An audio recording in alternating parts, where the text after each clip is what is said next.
Hi guys, it's Evan. So we're here to talk to you today about hashtag Black Lives Matter. We're talking about what's been going on lately in America, our USA. So, gonna say hi, Manny? Hey, it's really, it's really, I'm really sad by everything that's happening. Like, it's really, Heartbreaking. just heartbreaking. But I'm gonna let Ev just start off, and we're gonna. So, it all started with Alton Sterling in Louisiana. He was only selling CDs, and they received a call saying somebody had a gun.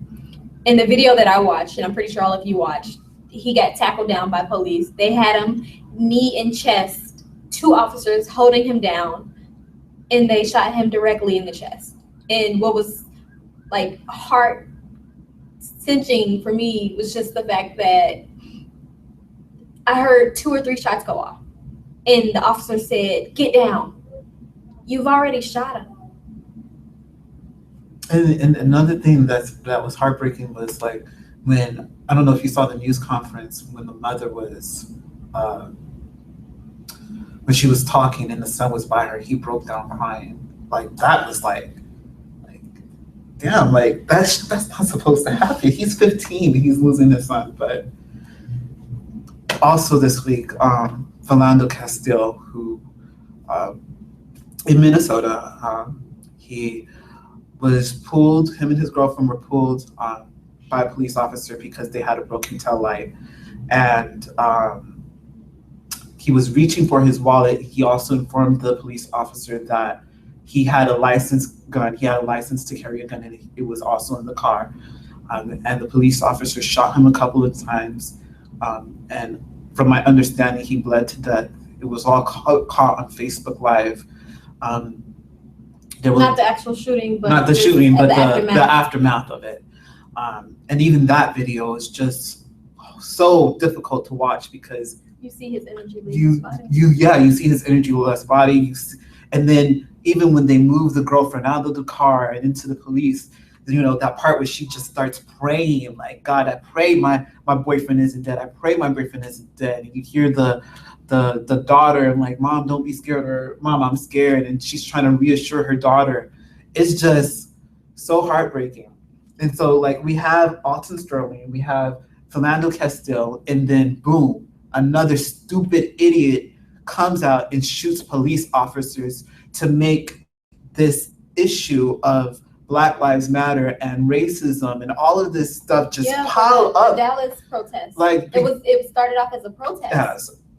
I'm sorry, I'm going ahead of myself, but it was started off as a protest, a peaceful protest in Dallas about all the shootings that have been happening. And from reports that I read, it was a peaceful protest. Police officers and the people who were protesting, they were even taking pictures together when all of a sudden someone started shooting police officers.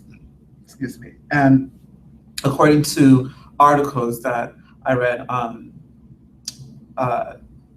the person who was shooting was saying the assumed person that was shooting, his name is Micah Xavier Johnson, I believe.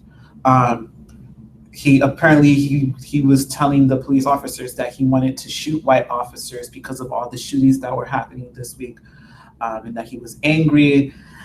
They eventually killed him with a robotic bomb, and he also was a decorated war veteran. Yeah, he was a decorated war veteran. He fought in Afghanistan. Trained sniper. The police have not officially named him, but according to a report, that's who they believe it is.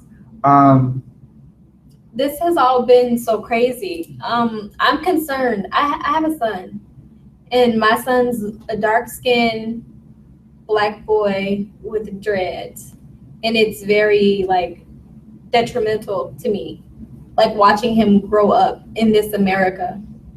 Who would have thought in 2016 that we would have Black Lives Matter rallies after all the work that was put in by the Black Panthers, by Malcolm X, Martin Luther King, and how far we've come. We're still coming. We haven't arrived. This is not our America.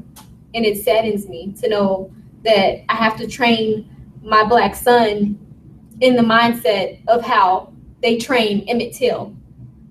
Be careful what you say, be careful what you do. And even when you do right, as Castile did, when he told the officer he was reaching, they still shot him. He told them what he was getting. They could have even gotten him out the car and searched him. Like, I feel like this could have been avoided. Both incidents could have been avoided. Yeah, and makes me think about what you just said about how, like, nothing, it feels like nothing has changed. I read, I don't even, I'm sorry, I'm quoting somebody, I don't know. I've read so much stuff on social media, but I read, my friend on Facebook, he was like, in 2008, we were saying hope, with Barack Obama becoming president. And now in 2016, we're saying help. And I thought that was so deep, because it's like, in 2008, we felt like we as an American country, we're making it like, wow, a Black president. But it feels like Barack Obama being president kind of just exacerbated, or if I'm saying the word correctly, forgive me, exacerbated like just race relations in the United States. And I don't think it was so much that. I feel like it was more so social media, because like we would hear these stories, but we didn't see them. Hearing and seeing incites a different feeling. And it's heartbreaking to watch those videos. I'm not a crier, and those videos make me tear up. Yeah, I'm a crier. I was tearing up and I was crying. But yeah, it's heartbreaking, and I was again on social media today. I was looking this. You were talking about your son, and this lady that I know that I work that I volunteer with. She was she posted something that says, I'm praying for my son. I'm praying for my Black son. And I'm like, man, like I understand that. Like, even me, this morning, after reading everything that happened, and I'm reading about the Dallas shooting, and then there was this former congressman who was like, Barack Obama, we're coming for you. Black Lives Matter for coming for you. We're coming for you, punks. And he was like, you're gonna see the real America. And I was terrified when I read that. I'm like, God, like, cover me in your blood, Jesus. Like, be with my brothers, Lord, because me as a Black man, I'm not safe. But then at the same time, like, I don't want to be afraid of cops. I want to trust cops, because I've met great cops. There are some great police officers, and I've met some of them. And so I don't want to live in fear of them. But then also I feel like I can't trust them. Like, I have to like be careful. Like, because you don't know who to trust. Exactly. You don't know which are the good cops. Exactly. And the good cops are taking up for the bad cops. So it's like a fine line of tisk sweeping everything under the carpet. When you don't punish the rotten ones, it spoils the bunch. Yeah, and it's so hard. And it's like there's so many. I have so many thoughts about it. Like I was telling before we even recorded the show today. I was telling Ev that I'm not ready to say anything, because I'm so conflicted, and I'm still trying to put all my thoughts together as a Black man in America. And like, what was I going to say? I forgot what I was going to say. It's so hurtful watching this. I feel like I have to protest for my son's sake. I have to protest for the Black males in America. And it's not even just with the Black males. Like, you saw they had a handgun on Castile's girlfriend. Like, they had the gun pointed at her. Like, at this point, what is she going to do? You already took the love of her life away. Yeah. You've emptied her. She's depleted. Yeah. And then another thing that I was thinking about was about how this issue is bigger than whites against Blacks, because for Philando Castile, he was an Asian man who shot Castile. And to me, it says kind of a reflection of how, whether you're white, whether you're Hispanic, whether you're brown, and maybe even if you're Black, there is a stereotype against Black men that they are dangerous and that you have to be fearful of them. So because there is this stereotype in your mind, no matter what color you are, you're going to want to attack us. And so it's like, it's like it's bigger than just racism. It's police brutality. It's police taking more power than they have to, and it's Or about them the even stereotypes being that are scared. in this country against Black people. It's like a virus. Yeah. It's like once it's like spread in one, it's just affecting other mindsets also. The stereotype of Black males being violent and scary, and it's sickening, and it needs to stop because it's hurting our people, it's hurting our land, it's hurting what America stands for, a melting pot.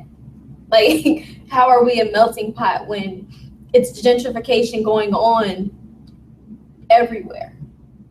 Yeah, it's like there's so many layers of issue upon issue upon issue. But what do you guys think? What's the remedy? How do we solve this issue? Like what can we do? How do all colors get together to solve this? Not just Black people protesting and rioting. Like, how do people and officers and law enforcement, how can we all come together to formulate a plan or set some new ideals in place? Because something needs to change, because this system, it was never broke. It has never been right. Share your comments with us on YouTube. Subscribe to our channel. We want to hear from you. We really do. We want to know what you're thinking, and we hope that you enjoyed our conversations. And until next time. Yeah. Bye. Bye.